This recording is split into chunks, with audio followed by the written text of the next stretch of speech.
classé monument historique. Cet édifice exceptionnel, témoignant de ces siècles d'histoire de la ville, l'abbaye Saint-Germain est un ensemble architectural étonnant. Qu'est-ce qu'un agent d'entretien ? C'est une personne qui fait le ménage, elle fait les poussières, comme la maison quoi, elle fait l'entretien. Depuis combien de temps travaillez-vous ici ? Moi ça fait 1 an que je travaille ici. Et toi ? Moi ça fait 4 ans. Cela vous plaît-il de travailler dans un monument historique ? Oui, c'est un beau site, moi j'aime bien, je découvre toujours des nouvelles choses, c'est très intéressant. Y a-t-il des techniques particulières pour nettoyer ? Oui, il y a certains produits différents à chaque sol différent. Parce qu'il y a du parquet, il y a des tomates, et donc ça ne se nettoie pas pareil. En ce moment, avec le Covid, avec tous les désinfections, remplir les désinfectants. Donc oui, c'est important. Oui. Si on n'est pas là... Non, puis c'est important de se protéger, de protéger les gens qui viennent visiter. Je crois que c'est un peu partout, hein. C'est pas que... C'est vrai que là, on parle de l'abbaye, mais nous, on a tous les sites où on intervient, où c'est la même chose. Il faut vraiment que... Et si on n'intervenait pas, ça ne serait pas désinfecté, donc le site il serait fermé.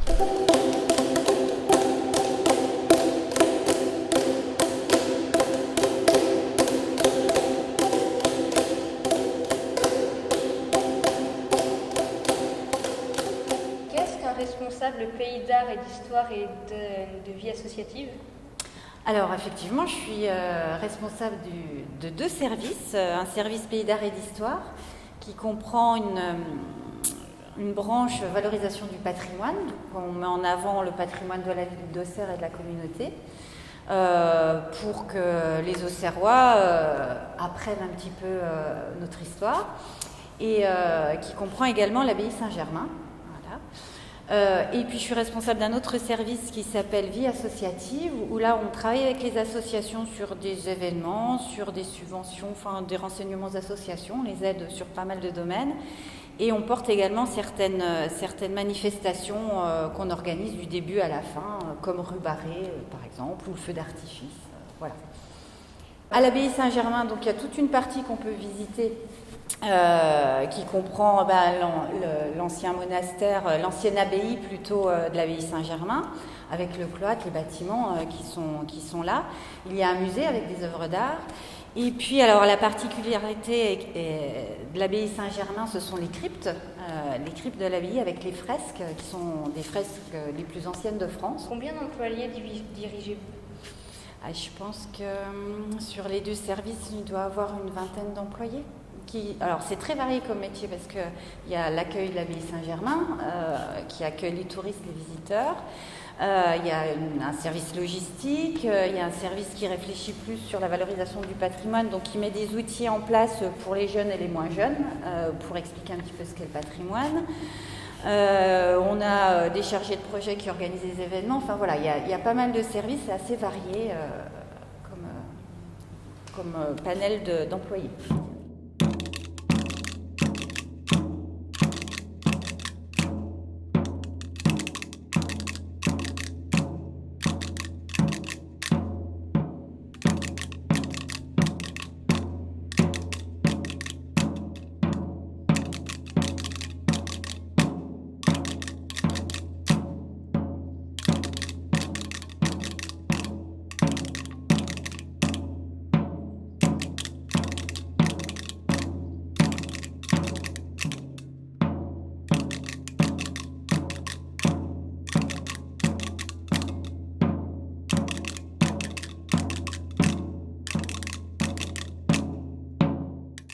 Bonjour. Bonjour. Alors on va parler de votre rôle à l'accueil en tant que secrétaire. D'accord.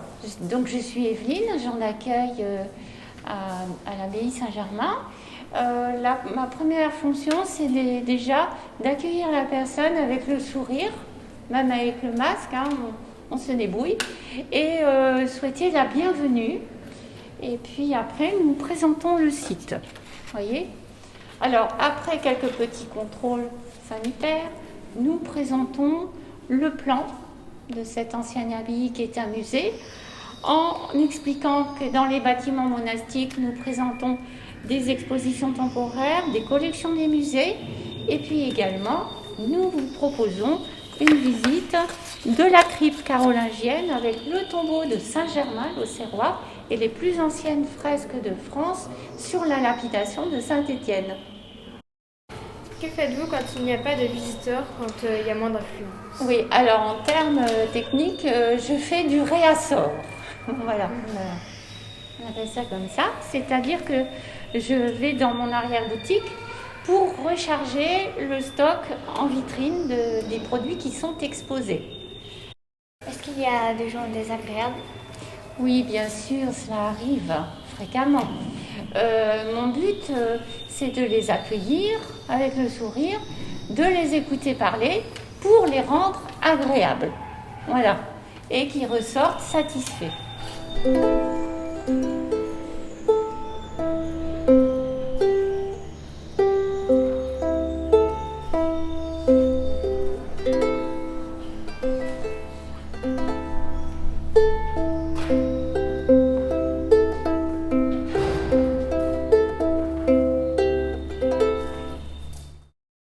Il y a quelque chose de différent par rapport à d'autres postes de gardien? Ah, par rapport à l'abbaye, peut-être, oui, il faut. Parce que, en fait, je pense que le gardien, on doit considérer le bâtiment un peu comme notre propre maison, en fait. Et du coup, effectivement, vaut mieux aimer un peu le patrimoine, voilà, être dans l'idée de la sauvegarde, de la préservation du patrimoine pour s'occuper correctement du lieu. Mais sinon, mis à part ça, pas qu'il y a un particulier. On me demande effectivement ça consiste en quoi être gardien. Je n'ai pas forcément la réponse parce qu'on n'a pas forcément de vraies fonctions propres uniques. On a plein de petites choses à faire pour que tout fonctionne voilà, quand c'est ouvert au public, quoi. Et donc c'est à la fois donc, les employés extérieurs, donc les travaux, les architectes quand ils viennent, voilà, il faut qu'on les accueille, qu'on s'occupe d'eux.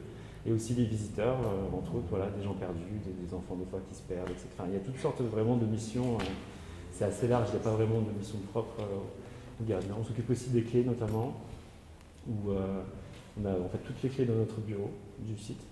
Les gens viennent, Chloé par exemple, tous les matins vient récupérer la clé pour vous accueillir et elle nous le dépose le soir. Je suis responsable de l'abbaye Saint-Germain.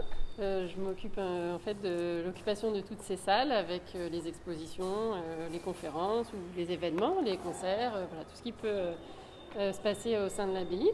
Je gère également la partie gardiennage, donc avec 3 gardiens qui s'occupent du site pour toute la partie sécurité. L'accueil du public avec nos charmantes dames à l'entrée qui aiguillent le visiteur et puis vendent les objets à la boutique. Et ensuite les guides, il y a toute une partie guide dans l'église où on fait visiter les cryptes avec le tombeau de Saint-Germain. Voilà. J'aime en général quand le site vit et qu'il y a du monde et qu'il se passe des choses, il y a une émulation. Il a été fermé pendant tellement longtemps que là ça fait du bien de revoir plein de monde et voilà, de retrouver une vie dans ce site.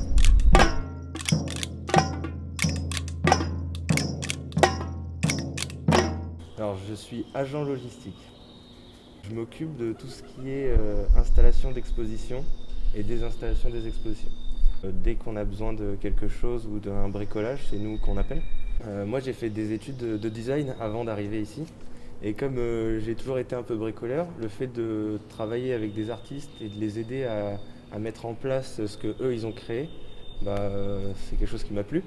Donc ça reste un peu dans ce que j'ai fait comme étude, mais comme on bricole souvent, puisqu'il faut qu'on construise des panneaux, qu'on peigne et tout, c'est quelque chose que j'ai bien aimé.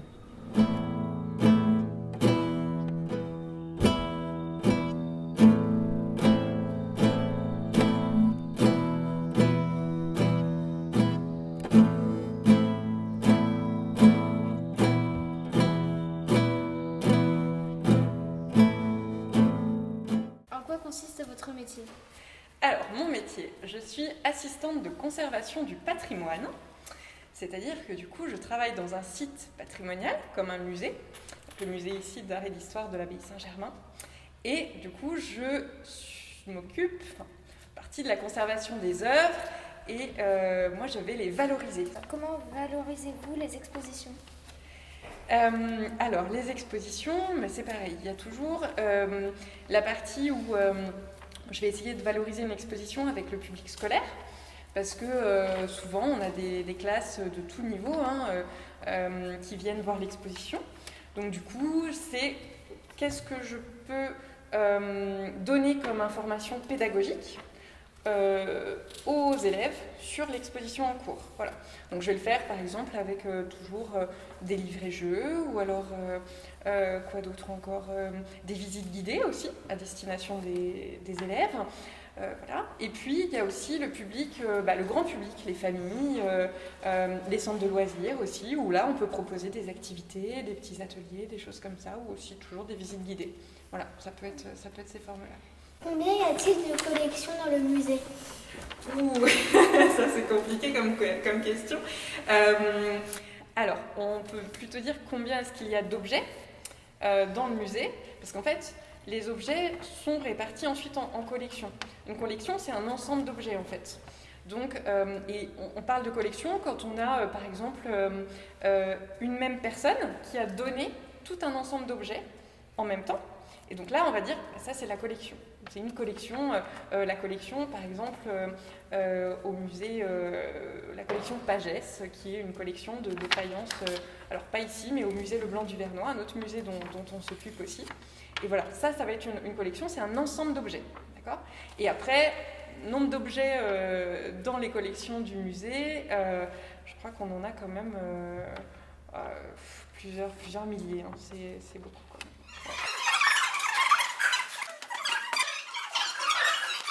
En quoi consiste votre métier ? Alors, je dirais que c'est un métier de transmission. C'est une façon, si tu veux, de pouvoir permettre à des enfants comme vous ou à des adultes de découvrir un lieu passionnant avec plus de 1000 ans d'histoire, 1600 ans d'histoire, et de garder la mémoire de ce lieu et de la transmettre, de la partager. Et c'est ça que j'aime tellement à propos de ce métier. Combien de personnes y a-t-il par groupe ? Alors ça dépend. Normalement, on a 15 personnes par groupe au maximum dans la crypte, parce que c'est un espace qui est très restreint, qui est fermé, et donc on ne peut pas être trop nombreux, parce qu'après la visite, elle n'est pas très très agréable, il y a trop de monde, on ne peut pas bien voir les fresques, etc. Donc on reste à 15 personnes, mais parfois je fais des visites avec juste une personne. Quand elle a beaucoup de chance, cette personne, et qu'elle arrive à un créneau où il n'y a personne d'autre, elle a la visite pour elle toute seule. Combien de visites par jour ? Il y en a 7 au maximum. On a une visite par heure l'été, et puis l'hiver, il y a moins de visites. Il y en a juste l'après-midi, à partir de 14h, jusqu'à la fermeture du musée à 17h. Ça dépend vraiment des périodes de l'année. Et parfois, il n'y a pas du tout de visites parce qu'il n'y a pas de gens qui viennent. Mais c'est très très rare. En ce moment, c'est toutes les visites, c'est 7 visites par jour. Donc beaucoup de monde qui vient. Combien vous parcourez de kilomètres par jour à peu près ? Bonne question. J'avais regardé il y a quelque temps sur mon compteur de pas, je crois que je fais 5 km juste avec la crypte, à peu près, selon le nombre de visites. Depuis combien de temps faites-vous ce métier ? Ça fait pas très longtemps. Avant, je faisais complètement autre chose. J'étais enseignant-chercheur. Je faisais un doctorat à l'université. Et puis j'ai arrêté et ça fait 2 ans à peu près que j'ai commencé à faire ce métier de guide, mais ça fait juste 1 an à l'abbaye. Qu'est-ce qui est intéressant dans votre métier ? C'est le fait d'apprendre tout le temps. Apprendre, de toujours découvrir des nouvelles choses. Il y a toujours des détails, même dans la crypte, pourtant je la connais par cœur, mais il y a toujours des détails qui me poussent à faire d'autres recherches, à lire d'autres choses, à poser d'autres questions. Et après, évidemment, transmettre, comme je le disais tout à l'heure, transmettre ce que j'apprends. Et essayer de faire partager cette passion, de faire partager le désir de protéger le patrimoine. Parce que c'est le plus important, je pense. On a beaucoup de chance en France d'avoir des monuments incroyables comme celui-là. Et il faut les protéger, mais il faut aussi les promouvoir. C'est-à-dire qu'il faut vraiment les mettre en valeur. Et je suis heureuse de participer à ça, d'une certaine manière.